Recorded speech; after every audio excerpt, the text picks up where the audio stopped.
All right, the reading today is from a book called Coming to Life by Polly Barron Behrens. In the end, you are your own best guru. Your life is your guru. As you need them, special individuals may appear to help you find the road that leads to the road. But these are not your only teachers. Everything that happens to you is your teacher. The secret is to learn to sit at the feet of your own life and be taught by it.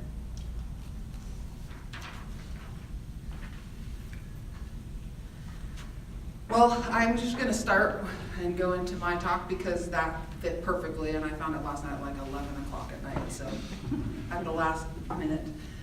So I've been thinking a lot about this topic this month since Steve told me like 2 months ago that the topic was faith, and I was thinking of all the spaces that came to mind, like faith in God, faith in the divine, faith in our relationships, in our family, and all of those things.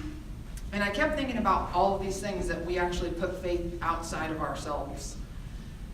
And I kept thinking how often it is something outside of us that we're looking to believe in, to give us hope.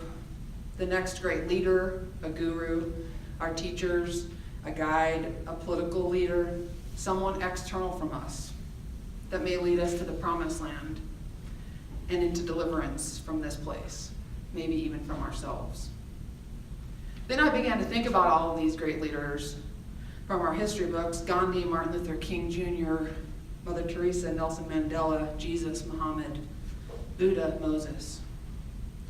What if the lessons from all these leaders were not that we were supposed to follow them and put them on a pedestal and look at their lives and think they were better than us, they had it figured out? What if that's what the ego wants us to believe? That we thrive on this otherness? Heck, the mere fact that we perceive something as other often means that we pit things against one another. But what if the larger example is for us to learn to demonstrate that they are just like you and me? At the end of the day, they were all just regular people who rose up and woke up. They aspired to a different standard that many of us don't even recognize as possible within ourselves, but as something that only saviors can do. But I think what they're showing us is really a new way of thinking. I believe it's the idea of forgetting. Now, I know that sounds strange. Just follow me down this rabbit hole for a moment. You know, for years I've been operating under the assumption that the thing that we were supposed to do was to remember who we are, where we came from, what truly lies within us. But I think in preparing for this talk, I actually stumbled upon a real aha moment. What if our work is actually to forget these stories of separation, of good versus evil, of us versus them, of dark versus light? What if our work is to remove these chains of these false beliefs of entanglement and duality, that there has to be one or the other? That in the scenario, there's always one thing versus another, and that means something has to win. When in reality, all of these things within duality exist because of the other, in correlation with the other, as part of the whole. I've said this before, and it bears repeating: light does not exist without darkness, up without down, right without left. Thus we calculate that good does not exist without evil. These are concepts of this world, of this human experience that we have created. We are constantly trying to figure out this contrast that we've been given, to understand or explain the darkness and the evil that happens.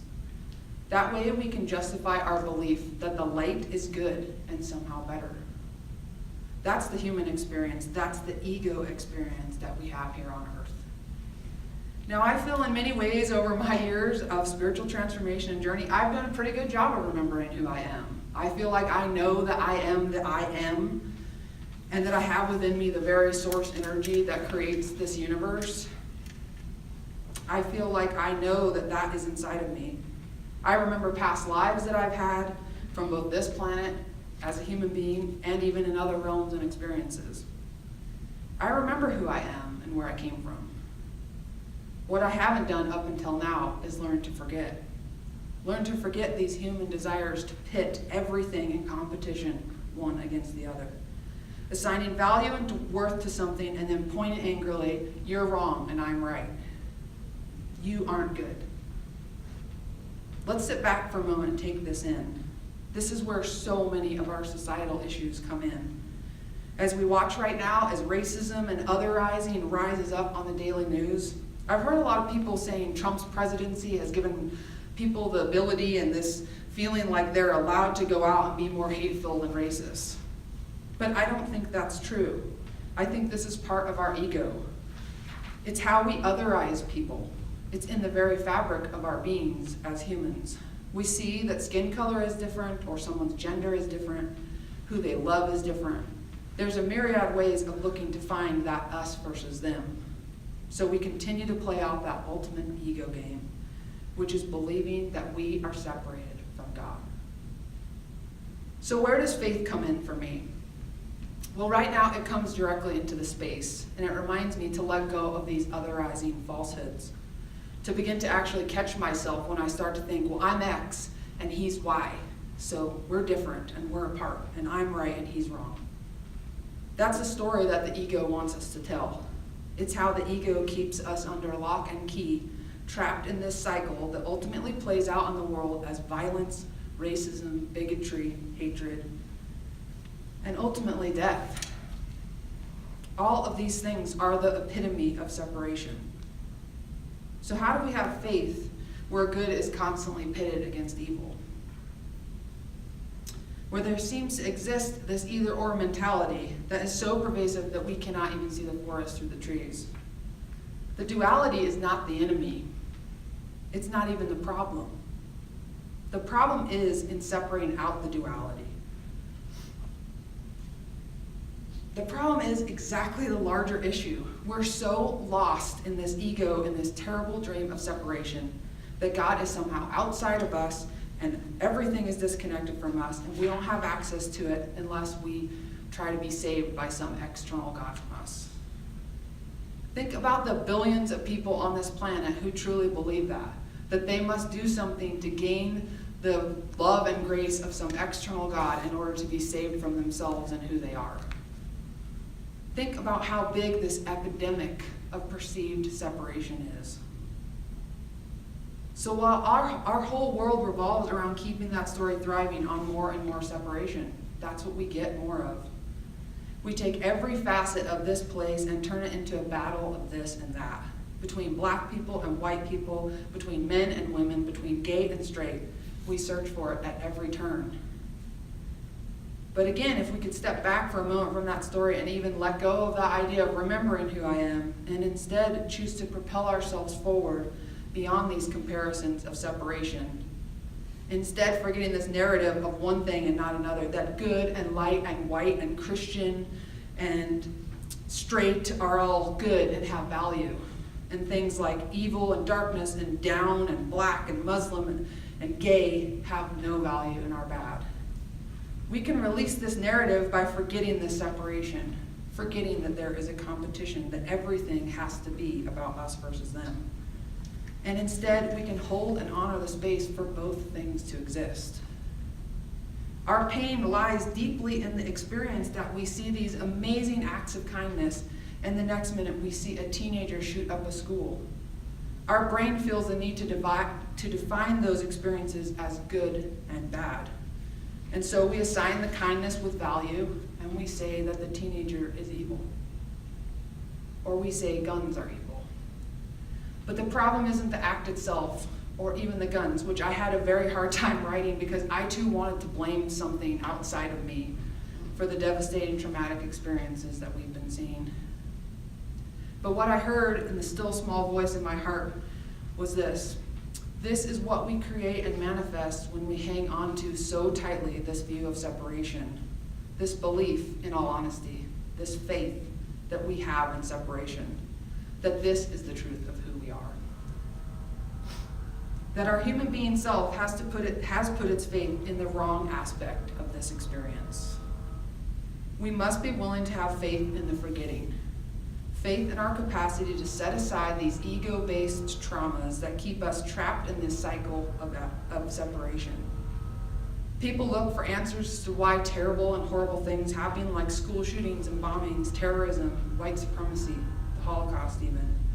I have sat in so many spiritual circles with people going around and around looking for an explanation of where God is in all of these things. The only answer that makes sense to me as I've been open to Spirit and receiving these words for this talk is that God is not in those things. Because those things are the ultimate expression of separation and of our own fear that we are completely disconnected. And God isn't in that. God does not exist within separation. God only exists in wholeness and in oneness. So I think the reason that we struggle to look for answers in these atrocities because we want to see because we want to make sense of the chaos of this human experience.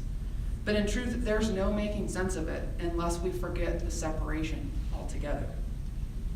That's what the great spiritual leaders did. That's what Jesus did. He didn't not remember who he was. Of course he knew who he was. What he did was he didn't separate out the poor, the lepers, the down and out, the blind, the outcast, the separated. He did not separate them or otherize them. He saw them at their truth, their soul level. We create this separation. We create our pain. It is not done to us. We aren't powerless to it, and that's a hard pill to swallow. But think about it. If God is oneness and wholeness, he cannot be in separation. So when we get trapped in this loop of unlimited separation, that we lose complete sight of God and our nature, we spiral out of control into deeper and deeper depths of isolation, which eventually leads to us destroying one another. Because the idea in our heads is that if I destroy the other, then I will be left, and I will be whole, and there will be oneness. Within white supremacy, the goal is to eradicate the other so that only one is left standing. In religious wars, the goal is to annihilate the other religions so that there is just one left. Bigotry of any kind is about getting rid of the other so that I am what remains. Do you see the pattern here? These instances are all seeking to remove the separation and return to oneness. The disconnect is that we are all so lost within our attachment to separation that it's all we really know anymore. And even remembering who we are doesn't solve the issues on the larger scale because we aren't willing to forget this lie. We are not separated. We never have been. Everything that you do affects me and vice versa. We are part of the entire whole. There is light because of darkness. They are parts of the same whole, like the image of the yin and the yang.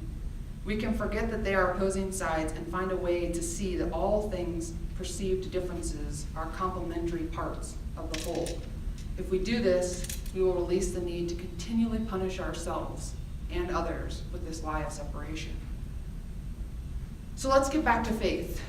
What can we do differently with our faith? First off, I think it starts with letting go of the faith in these false places. Like I talked at the beginning, we always look for something or someone outside of ourselves to put our faith in, to turn to. And I believe that making that shift to knowing that the something that's or someone that we are looking for is actually inside of the very core of our own being. This is the dramatic shift that will change the world. It's literally when the magic starts to happen. Because when we take that leap to forget the BS from this world and open up our hearts to the expansion of the full universal divine that is actually within us, that's when we have full access to the powerful being that we truly are. Jesus told us that faith the size of a mustard seed could move mountains. And the faith he was talking about is what lies within us, not a magical bearded God on a pedestal somewhere in the clouds, orchestrating this human world. We are the magical beings conducting this symphony. We only have to pick up the baton and direct the show. For too long, we have all sat idly by with this look of confusion on our faces as to why things just seem to be happening to us or at us or around us. It seems there's constant chaos and trauma and disruption. But I believe that's because we have been waiting for some external energy outside of us to show up and magically direct the show. It's why we look to place God in all things, both in goodness and in things we perceive as evil. We're searching for a way to place the divine here within this experience. We're overlooking the very essence of the divine, which is, it is directly in us. That's how it plays out in this human role. That's how it plays out its role in this human experience. Not in the chaos or the destruction or the kindness or the war, but in our very being. When we step into that powerful space, stepping up to the conductor's box, and we take that baton with clarity and conviction to lead our lives, to direct the show that we are both a part of and directing, that's where we enter the flow of divine consciousness and begin to co-create a world that represents who we want to see and who we want to be in that world. We must be willing to transform ourselves, to abandon the old trappings of this past belief system and the self-lies that we talked about last month. It's time to forget the need to hold on to shame and doubt, distrust and fear. These are the experiences holding us back from our true potential and self. It's time to put the faith that could move mountains into its rightful place in ourselves. In the divine nature that we are, in the truth that we are the divine path and that we are on it, and that we know where we're meant to be, that the guiding force within our lives, our North Star, our compass is within us, not something outside of us that we need to go and find. I spent so much of my life feeling lost at sea, like a ship that was so far offshore I didn't know which direction the shore was even in. I kept looking for a lighthouse to call me home, to guide me there, and I felt abandoned by God for so long. Like if I had all this faith in God, why wasn't God there with me when I was so lost and needed help to find my way?